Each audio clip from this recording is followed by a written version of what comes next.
नमस्कार, आप देख रहे हैं द लॉर्ड वॉइस और आप जुड़े हैं एवरीडे विद टीएलए सेगमेंट के साथ। चलिए खबरों का सिलसिला शुरू करते हैं और डालते हैं देश भर के तमाम कानूनी खबरों पर एक नजर। उत्तर प्रदेश के मऊ सदर विधानसभा क्षेत्र से विधायक और सुहेल देव भारतीय समाज पार्टी के नेता अब्बास अंसारी को 2022 के चुनाव प्रचार के दौरान दिए गए नफरत भरे भाषण के मामले में दोषी ठहराए जाने के बाद उनकी विधानसभा सदस्यता समाप्त कर दी गई है। ये निर्णय विशेष एमपी एमएलए अदालत द्वारा उन्हें 2 साल की सजा सुनाए जाने के एक दिन बाद लिया गया। 31 मई 2025 को मऊ जिले की विशेष एमपी एमएलए अदालत के मुख्य न्यायिक मजिस्ट्रेट डॉक्टर केपी सिंह ने अब्बास अंसारी को भारतीय दंड संहिता की विभिन्न धाराओं के तहत दोषी पाया। धारा 189 लोक सेवक को नुकसान पहुंचाने की धमकी, धारा 171F चुनावों में अनुचित प्रभाव डालना, धारा 506 आपराधिक धमकी। अदालत के फैसले के बाद उत्तर प्रदेश विधानसभा सचिवालय ने अब्बास अंसारी की सदस्यता रद्द कर दी और मऊ सदर सीट को रिक्त घोषित कर दिया। यह निर्णय जनप्रतिनिधित्व अधिनियम के तहत लिया गया, जिसके अनुसार 2 साल या उससे अधिक की सजा पाई जाने वाले विधायक की सदस्यता स्वतः समाप्त हो जाती है। मार्च 2022 में चुनाव प्रचार के दौरान अब्बास अंसारी ने मऊ के पहाड़पुर मैदान में एक जनसभा में प्रशासनिक अधिकारियों को धमकी दी थी कि चुनाव जीतने के बाद उनसे हिसाब किताब किया जाएगा। इस बयान के बाद उनके खिलाफ मामला दर्ज किया गया था। अब्बास अंसारी के निष्कासन से मऊ सदर सीट पर उपचुनाव की संभावना बढ़ गई है। इसके अलावा ये घटना उत्तर प्रदेश की राजनीति में नफरत भरे भाषणों के खिलाफ एक कड़ा संदेश देती है। अदालत ने अपने फैसले में कहा कि सार्वजनिक सेवा में नफरत भरे भाषणों के लिए कोई स्थान नहीं है, विशेषकर जब वह चुनावों को प्रभावित करने या अधिकारियों को धमकाने के उद्देश्य से दिया जाए। अब्बास अंसारी की विधायकी का समाप्त होना न केवल एक व्यक्तिगत राजनीतिक झटका है, बल्कि यह उत्तर प्रदेश की राजनीति में एक महत्वपूर्ण मोड़ भी है। यह घटना दर्शाती है कि कानून के तहत कोई भी व्यक्ति, चाहे वह कितना भी प्रभावशाली क्यों ना हो, जवाबदेह है। अगली खबर की तरफ चलते हैं। Bar council of India BCI के अध्यक्ष और राज्यसभा सांसद मनन कुमार मिश्रा ने 22 वर्षीय कानून की छात्र और social media influencer Sharmishtha Panoli की गिरफ्तारी की कड़ी निंदा की है। उन्होंने इसे अभिव्यक्ति की स्वतंत्रता पर सीधा हमला और न्याय प्रणाली की पूर्ण विफलता करार दिया है। शमिष्ठा पनोली, जो पुणे स्थित सिम्बोसिस इंटरनेशनल यूनिवर्सिटी की छात्र है, को ऑपरेशन सिंदूर पर एक इंस्टाग्राम वीडियो पोस्ट करने के आरोप में 30 मई 2025 को गुरुग्राम से गिरफ्तार किया गया था। इस वीडियो में उन्होंने बॉलीवुड अभिनेताओं की चुप्पी पर सवाल उठाया था, जिससे कुछ लोगों ने धार्मिक भावनाओं को आहत करने वाला माना। हालांकि उन्होंने वीडियो को तुरंत हटा दिया और बिना शर्त माफी भी मांगी थी। मनन कुमार मिश्रा ने 1 जून को जारी एक बयान में कहा, शमिष्ठा पनोली की गिरफ्तारी और न्यायिक हिरासत एक अब हटाए गए सोशल मीडिया वीडियो के लिए, वह भी तत्काल माफी के बावजूद, न्याय की विफलता और अभिव्यक्ति की स्वतंत्रता पर सीधा हमला है। उन्होंने पश्चिम बंगाल सरकार और कोलकाता पुलिस पर अत्यधिक चयनात्मक और राजनीतिक रूप से प्रेरित कार्रवाई का आरोप लगाया था। मिश्रा ने यह भी कहा कि राज्य सरकार और पुलिस विशेष समुदाय के व्यक्तियों को निशाना बना रही है, जबकि अन्य गंभीर अपराधों को नजरअंदाज कर रही है। उन्होंने शमिष्ठा की तत्काल रिहाई और निष्पक्ष सुनवाई की मांग की। इस घटना से सोशल मीडिया पर भी व्यापक प्रतिक्रिया उत्पन्न हुई है, जहां हैशटैग रिलीज शमिष्ठा ट्रेंड कर रहा है। कई लोग इसे अभिव्यक्ति की स्वतंत्रता पर हमला मान रहे हैं और गिरफ्तारी को अनुचित बता रहे हैं। शमिष्ठा पनोली को कोलकाता की एक अदालत ने 14 दिनों की न्यायिक हिरासत में भेजा है। उनके वकील जल्द सुनवाई की मांग कर रहे हैं।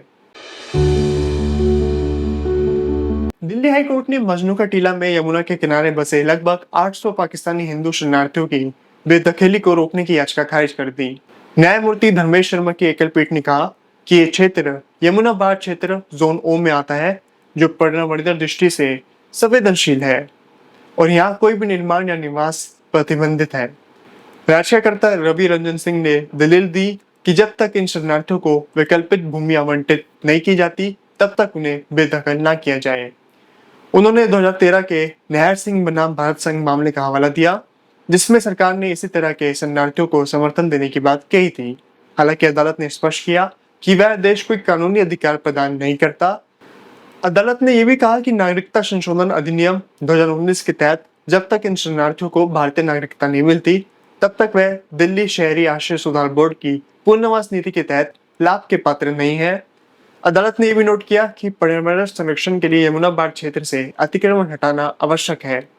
और ये कार्य सर्वोच्च न्यायालय और राष्ट्रीय हरित अधिकरण एनजीटी के निर्देशों के तहत किया जा रहा है। इस निर्णय के बाद मजनू का टीला में बसे इन शरणार्थियों की स्थिति अनिश्चित हो गई है। हाल ही में दिल्ली की विभिन्न हिस्सों में बसे पाकिस्तानी हिंदू शरणार्थियों ने एक बड़ी पंचायत आयोजित की थी, जिसमें उन्होंने अपने भविष्य की स्थिति पर चर्चा की और सरकार से पुनर्वास की मांग की।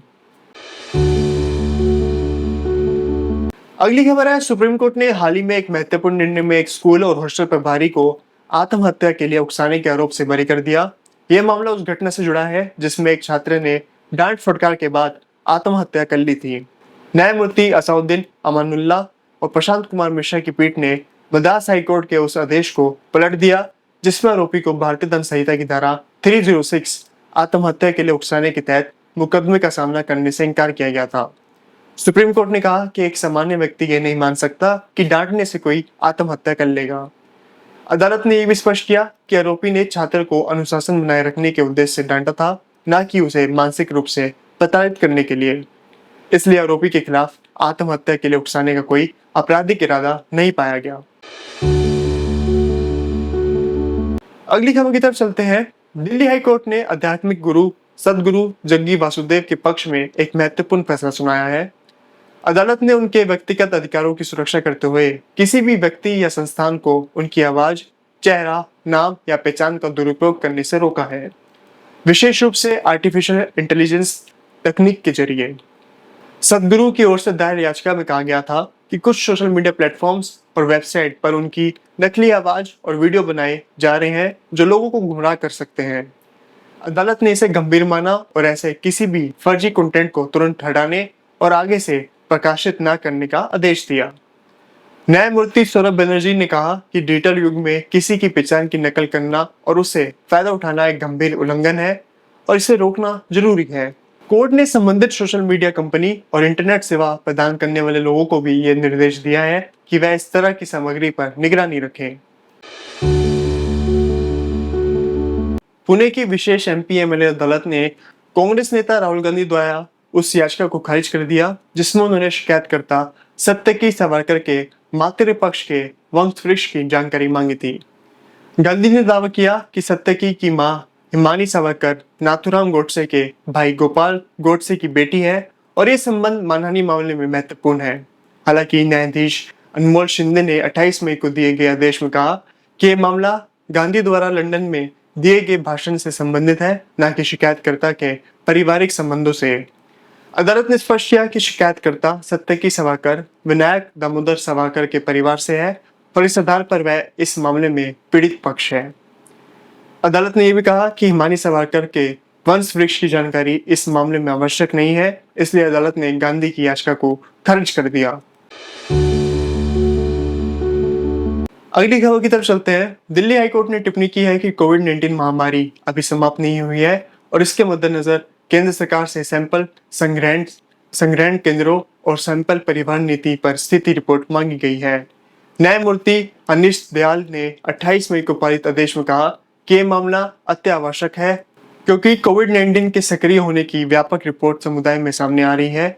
यह मामला डॉक्टर रोहित जैन द्वारा दायर अवमानना याचिका से जुड़ा है जिसमें आरोप लगाया गया कि 27 जनवरी 2023 को डिवीजन बेंच द्वारा पारित आदेशों का पालन अधिकारियों द्वारा नहीं किया गया।